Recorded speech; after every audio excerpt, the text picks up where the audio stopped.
This D.S. Thakur, Honorable the Chief Justice, Andhra Pradesh High Court. Hyderabad లోని హుస్సేన్ సాగర్ లో వినాయక నిమజ్జనాలు కొనసాగుతున్నాయి. దీంతో లకిడికాపూల్, తెలుగుతల్లి ఫ్లైఓవర్, ఖైరతాబాద్ వంటి ప్రాంతాల్లో భారీగా ట్రాఫిక్ జామ్ ఏర్పడింది. నెక్లెస్ రోడ్డు వాహనాలతో కిక్కిరిసిపోయింది.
హుస్సేన్ సాగర్ చుట్టూ NTR Marg, people's plaza, Sanjeevaiah park వైపు నిమజ్జనం కోసం క్రేన్లు సిద్దంగా ఉంచారు. మొత్తం 134 క్రేన్లు, 259 మొబైల్ క్రేన్లను ఏర్పాటు చేశారు. హుస్సేన్ సాగర్ చుట్టూ 30 వరకు క్రేన్లు అందుబాటులో ఉంచారు. సరూర్ నగర్, ఐటీఎల్, సఫిల్గూడ, సున్నం చెరువుతో పాటు మరో 20 ప్రాంతాల్లో భారీ విగ్రహాల నిమజ్జనానికి ఏర్పాట్లు చేశారు. గ్రేటర్ హైదరాబాద్ లోని 20 చెరువులు, 72 కృత్రిమ కొలంలో నిమజ్జనాలు జరుగుతున్నాయి.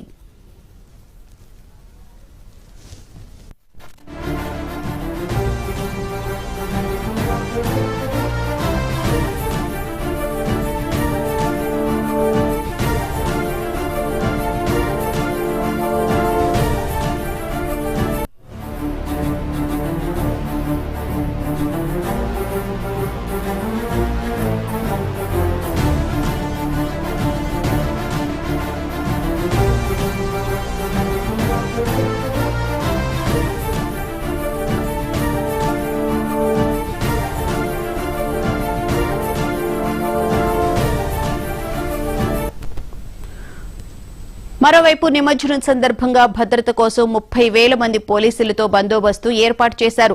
నిమజ్జనం సందర్భంగా రేపు, ఎల్లుండి హైదరాబాద్ లో ట్రాఫిక్ ఆంక్షలు అమల్లో ఉంటాయని అధికారులు తెలిపారు.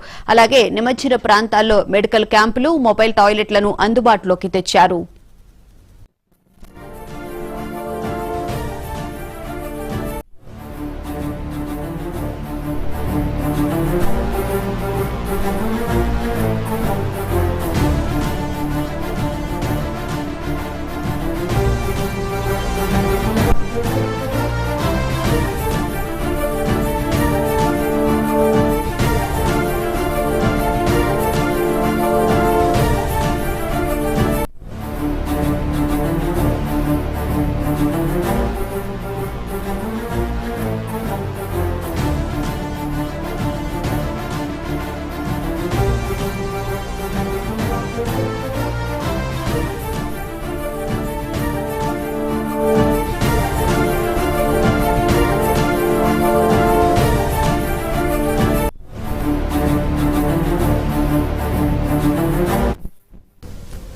హైదరాబాద్లోని హుస్సేన్ సాగర్ లో వినాయక నిమజ్జనాలు కొనసాగుతున్నాయి. ఈ నేపథ్యంలోనే భారీగా ట్రాఫిక్ జామ్ ఏర్పడింది. ఇదే అంశానికి సంబంధించిన పూర్తి వివరాలను మా ప్రతినిధి రామ్ నరేష్ లైవ్ లో అందిస్తారు. రామ్ నరేష్, చెప్పండి, రేపు ఎల్లుండి ట్రాఫిక్ కి సంబంధించి నిబంధనలు కూడా విధించడం జరిగింది. రేపు ఖైరతాబాద్ గణేష్ నిమజ్జనానికి సంబంధించి ఏర్పాట్లు కూడా పూర్తయ్యాయి. అయితే ఈ రోజు మరి కాసేపట్లోనే ముఖ్యమంత్రి రేవంత్ రెడ్డి కూడా ఖైరతాబాద్ గణేష్ దర్శించుకోవడానికి వస్తున్న నేపథ్యంలో ప్రస్తుతం అక్కడ సిచ్యువేషన్ ఏంటి?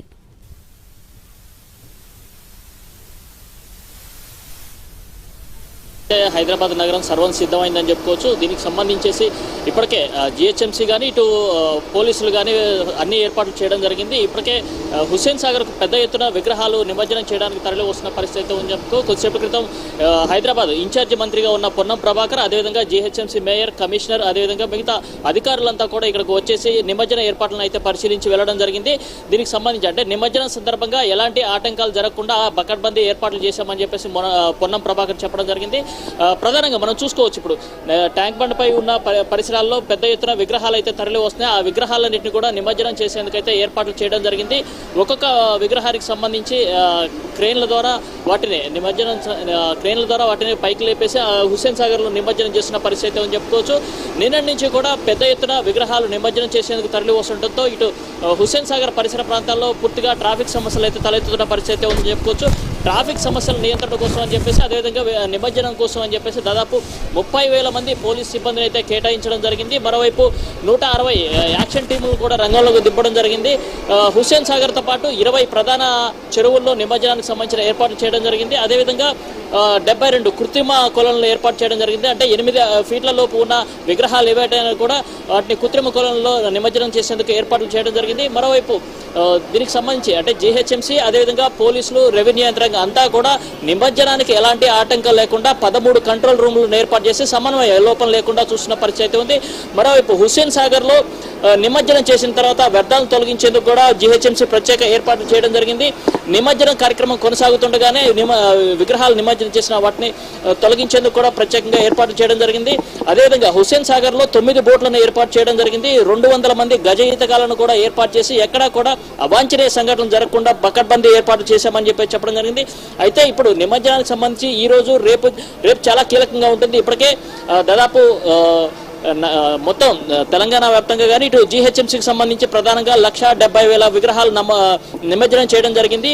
రేపు 50,000కు పైగా విగ్రహాలు నిమజ్జనం చేయడానికి ఇక్కడికి వస్తాయి. కాబట్టి ఆ విగ్రహ నిమజ్జనానికి సంబంధించి ఎలాంటి ఆటంకాలు కలగకుండా చూడాలని చెప్పేసి, అధికారుల మధ్య సమన్వయ లోపం లేకుండా చూడాలని చెప్పేసి కొద్దిసేపు క్రితం మంత్రి పొన్నం ప్రభాకర్ చెప్పడం జరిగింది. మరికొద్దిసేపట్లో ఇటు ఖైరతాబాద్ మహాగణేష్ దగ్గరికి సీఎం రేవంత్ రెడ్డి దంపతులతో పాటు వచ్చి పూజా కార్యక్రమాలు నిర్వహించేందుకు అయితే రానున్నారు. మొత్తంగా చూసుకుంటే ఇటు ఖైరతాబాద్ గణేష్ కు సంబంధించేసి అక్కడ సీఎం ఈ రోజు కుటుంబ సభ్యులతో వచ్చేసి అక్కడ పూజా కార్యక్రమాలు 11 గంటలు అంటే ఇప్పుడు మరికొద్దిసేపట్లో అక్కడ చేరుకుంటారు. కాబట్టి అక్కడ పూజా కార్యక్రమాలకు సంబంధించి అన్ని ఏర్పాట్లు చేస్తున్నారు.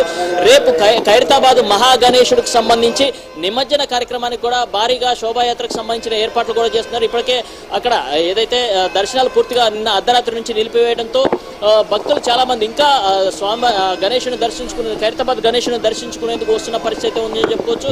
మరికొద్దిసేపట్లో సీఎం రేవంత్ రెడ్డి దంపతులు అక్కడికి వచ్చేసి పూజా కార్యక్రమాలు నిర్వహిస్తారు. ఆ తర్వాత మిగతా కర్రల తొలగింపు కార్యక్రమం కానీ, అదేవిధంగా నిమజ్జనానికి సంబంధించి అక్కడ అంటే స్వామివారి నిమజ్జనానికి సంబంధించి ఏర్పాట్లు ఏమేమి ఉంటాయో ఆ ఏర్పాట్లన్నీ కూడా చేస్తున్న పరిస్థితి ఉందని చెప్పుకోవచ్చు. రేపు మధ్యాహ్నం ఉదయం 6 గంటలకు శోభాయాత్ర ప్రారంభమవుతుంది మహాగణేశుడికి సంబంధించి. అక్కడి నుంచి దాదాపు మధ్యాహ్నం 1 గంట వరకు ఇక్కడికి ట్యాంక్ బండ్ వరకు చేరుకునే అవకాశం ఉంది. ఆ తర్వాత 1 గంట 30 నిమిషాలకు ఖైరతాబాద్ మహాగణేశుడి నిమజ్జన కార్యక్రమాన్ని అయితే పూర్తి చేయాలని చెప్పేసి అధికారులు భావిస్తున్నారు. అందుకు తగ్గ ఏర్పాట్లు కూడా చేస్తున్న పరిస్థితి ఉంది. అయితే గణేష్ నిమజ్జనం సందర్భంగా ఈ విగ్రహాలు పెద్ద ఎత్తున తరలి వస్తున్న నేపథ్యంలో ట్రాఫిక్ సమస్యలు మాత్రం తప్పే పరిస్థితుల్లో లేదు. ట్రాఫిక్ సమస్యల కోసం అని చెప్పేసి అధికారులు అన్ని ఏర్పాట్లు చేసినప్పటికీ కూడా చాలా ప్రాంతాల్లో ఉదయం నుంచి కూడా చాలా ప్రాంతాల్లో ట్రాఫిక్ సమస్యలు కూడా తలెత్తుతున్న పరిస్థితి ఉందని చెప్పుకోవచ్చు.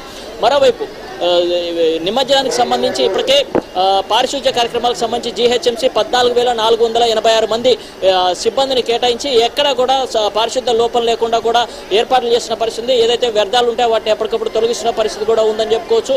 మొత్తంగా చూసుకుంటే హైదరాబాద్ నగరంలో గణేష్ నిమజ్జన శోభాయాత్రలకు సంబంధించి ఏర్పాట్లు అయితే చేశారు. దానికి తగ్గట్టుగానే ఎక్కడ చూసినా కూడా ఇప్పుడు గణేష్ నిమజ్జనానికి అంటే 9 రోజుల పూజల అనంతరం కూడా స్వామివారి నిమజ్జనాన్ని చేసేందుకు పెద్ద పెద్ద ఎత్తున అంటే ఇటు ట్యాంక్ బండ్ కానీ అదేవిధంగా మిగతా ప్రాంతాల్లో నిమజ్జనానికి సంబంధించి పెద్ద ఎత్తున గణేష్ విగ్రహాలు బారులు తీరిన పరిస్థితి ఉందని చెప్పుకోవచ్చు. ఇప్పుడు మనం ప్రస్తుతం ట్యాంక్ బండ్ వద్ద 4-5 క్రేన్లు ఏవైతే ఉన్నా అక్కడ ఉన్నాము. చూడొచ్చు విజువల్స్ లో పెద్ద ఎత్తున బారులు తీరిన విగ్రహాలు, అంటే నిన్న రాత్రి నుంచి కూడా పెద్ద ఎత్తున నిమజ్జనానికి విగ్రహాలు వస్తుండటంతో వాటిని నిమజ్జనం చేసేందుకు అధికారులు క్రేన్లను ఏర్పాటు చేశారు. 134 క్రేన్లను ఇక్కడ ఏర్పాటు చేయడం జరిగింది. అదేవిధంగా 259 మొబైల్ క్రేన్లను కూడా ఏర్పాటు చేశారు. ఒకవేళ అవసరమైతే మరికొన్ని క్రేన్లను కూడా స్టాండ్ బైలో పెట్టడం జరిగింది. అదేవిధంగా క్విక్ రియాక్షన్ టీమ్స్ ఏవైతే ఉన్నాయో వాటిని కూడా ఏర్పాటు చేశారు. అదేవిధంగా ఈ రోజు సాయంత్రం నుంచి ట్యాంక్ బండ్ పరిసరాలన్నీ కూడా పబ్లిక్ తో నిండిపోయే పరిస్థితి ఉంది కాబట్టి దానికి తగ్గట్టుగా ఏర్పాట్లు చేశామని చెప్పేసి, మహిళలు వస్తారు కాబట్టి వాళ్ళకి ఆకతాగిల వేధింపులు ఉంటాయి కాబట్టి వాళ్ళ కోసం అని చెప్పేసి షీ టీమ్స్ కూడా ఏర్పాటు చేశామని చెప్పేసి కొద్దిసేపటి క్రితం మనతో మాట్లాడిన DCP, central zone DCP Shilpavalli చెప్పడం జరిగింది. మొత్తంగా చూసుకుంటే ఈ ట్యాంక్ బండ్కి సంబంధించి నిమజ్జనానికి సంబంధించి ప్రత్యేకంగా ఏర్పాట్లు చేశామని చెప్పేసి అంటే పోలీస్ బందోబస్తు కానీ అదేవిధంగా నిమజ్జనానికి సంబంధించి ఎలాంటి ఆటంకాలు కలగకుండా ఏర్పాట్లు అయితే చేయడం జరిగింది. పెద్ద ఎత్తున విగ్రహాలు తరలి వస్తుండటంతో ట్యాంక్ బండ్ పరిసర ప్రాంతాలన్నీ కూడా ట్రాఫిక్ సమస్యలతో తలెత్తుతున్న పరిస్థితి. వాటిని ట్రాఫిక్ సమస్యలను తొలగించేందుకు ఇటు ట్రాఫిక్ కానీ అదేవిధంగా సివిల్ పోలీసులు కూడా ప్రయత్నం చేస్తుంటే ఏదైతే అధికారులు ఇచ్చే సూచనలునే ఆ సూచనలు పాటించాలని చెప్పేసి కూడా అధికారులు కోరుతున్న పరిస్థితి ఉంది. ట్రాఫిక్ సమస్యలు తలెత్తకుండా ఉండాలంటే సూచనలు తాము ఏదైతే సూచనలు చేస్తున్నామో ఆ సూచనలు పాటించాలని చెప్పేసి, అదేవిధంగా డీజేలు ఏవైతే ఉన్నా వాటి సౌండ్లు తగ్గించాలి అని చెప్పేసి కూడా ఎవరికి ఇబ్బంది కలగకుండా చూడాలని చెప్పేసి కోరుతున్న పరిస్థితి ఉందని చెప్పుకోవచ్చు. మొత్తానికి నిమజ్జన కార్యక్రమం అయితే విస్తృతంగా సాగుతుంది. అటు పీపుల్స్ ప్లాజా కానీ ఇటు ట్యాంక్ బండ్ కానీ అటు నెక్లెస్ రోడ్ కానీ అన్ని ప్రాంతాల్లో కూడా పెద్ద ఎత్తున విగ్రహ నిమజ్జనానికి సంబంధించిన ఏర్పాట్లు అయితే చేయడం జరిగింది. ఆ నిమజ్జన కార్యక్రమాలకు సంబంధించి అంటే భక్తులు నిమజ్జనం చేసే సమయంలో ఎలాంటి ఆటంకాలు ఏర్పడకుండా క్రేన్ల దగ్గర కానీ అదేవిధంగా విగ్రహాల తరలింపుకు సంబంధించి కూడా పోలీసులు ప్రత్యేక టీంలను ఏర్పాటు చేయడం జరిగింది. నిమజ్జనం తర్వాత వాహనాలు కూడా ఎక్కడ కూడా రోడ్ల పక్కన నిలపకుండా వాటిని వెంటనే తరలించేందుకు కూడా ప్రత్యేకంగా టీములను ఏర్పాటు చేయడం జరిగింది. మొత్తంగా చూసుకుంటే గణేష్ నిమజ్జనానికి సంబంధించి అధికారులు పూర్తి స్థాయిలో ఏర్పాట్లు చేశారు. అయితే సాయంత్రం నుంచి కూడా పెద్ద ఎత్తున విగ్రహాలు నిమజ్జనానికి తరలి వస్తాయి కాబట్టి ఆ సమస్యలను ఏదైతే ట్రాఫిక్ సమస్యలు ఎక్కువగా ఉంటాయి ఆ ట్రాఫిక్ కోసం అని చెప్పి కొన్ని రూట్లను ట్రాఫిక్ నియంత్రణ కోసం అని చెప్పి రూట్ మ్యాప్లు అంటే ట్రాఫిక్ డైవర్షన్ కి సంబంధించి కొన్ని రూట్ మ్యాప్లు ఇచ్చారు. ఆ రూట్ మ్యాప్లు ఏవైతే ఉన్నా ఆ రూట్ మ్యాప్లని వాహనదారులంతా పాటించాలి. అప్పుడే ఎలాంటి ట్రాఫిక్ సమస్యలు తలెత్తకుండా ఉంటాయని కూడా చెప్తున్న పరిస్థితి ఉందని చెప్పుకోవచ్చు. మొత్తంగా చూసుకుంటే ఈ రోజు రేపు పెద్ద ఎత్తున ట్యాంక్ బండ్ లో విగ్రహ నిమజ్జనానికి విగ్రహాలు వస్తాయి కాబట్టి దానికి తగ్గట్టుగా ఏర్పాట్లు అయితే చేస్తున్న పరిస్థితి ఉందని చెప్పుకోవచ్చు. బోనా అయితే రామనరేష్, ప్రధానంగా చూసుకుంటే ఖైరతాబాద్ గణేష్ వద్ద షీ టీమ్స్ ను కూడా ఏర్పాటు చేయడం జరిగింది. దాదాపు ఇప్పటి వరకు కూడా కొంతమందిని అదుపులోకి తీసుకున్నారు, కొంతమంది కౌన్సిలింగ్ ఇచ్చారు అని చెప్పి కూడా చెప్తూ ఉన్నారు. సో షీ టీమ్స్ కూడా యాక్టివ్ గానే ఉన్నాయని చెప్పి అనుకోవచ్చా? మహిళల భద్రతకి సంబంధించి పోలీసులు అన్ని జాగ్రత్తలు తీసుకున్నట్లే కనిపిస్తుంది కదా రామనరేష్? ఇక్కడ నిమజ్జనానికి సంబంధించి భక్తి పార్వేషంతో వస్తుంటారు, కానీ కొంతమంది ఆకతాయిలు వస్తున్నారు, మహిళలను వేధిస్తూ ఉంటారు. అంటే వాళ్ళు ఎక్కడ కూడా వేధించినట్టుగా కనపడకుండా వాళ్ళని తాకడం కానీ అలాంటివి చేస్తూ ఉంటారు. ఇప్పటికే అంటే గణేష్ నవరాత్రులు ప్రారంభమైనప్పటి నుంచి కూడా సి టీమ్స్ అన్ని కూడా ఎక్కడెక్కడ యాక్టివ్గా పనిచేస్తున్న పరిస్థితి ఉంది. ఏదైతే ఖైరతాబాద్ గణేశుడి వద్ద కూడా ఇప్పటి వరకు దాదాపు 198 కేసులు నమోదు చేయడం జరిగింది. వాటికి సంబంధించి వాళ్ళందరినీ పిలిచి కౌన్సిలింగ్ ఇవ్వడం జరిగింది. కొంతమందిపై కేసులు కూడా నమోదు చేసిన పరిస్థితి ఉందని చెప్పుకోవచ్చు. అదేవిధంగా ఈ రోజు రేపు 2 రోజుల పాటు కూడా షీ టీమ్స్ అన్ని కూడా యాక్టివ్ గా ఉంటాయని చెప్పేసి ఎక్కడ కూడా ఎలాంటి అంటే మహిళలకు ఎలాంటి ఇబ్బంది కలగకుండా చూసేందుకు ప్రయత్నం చేస్తున్నామని చెప్పేసి పోలీసులు చెప్తున్నారు.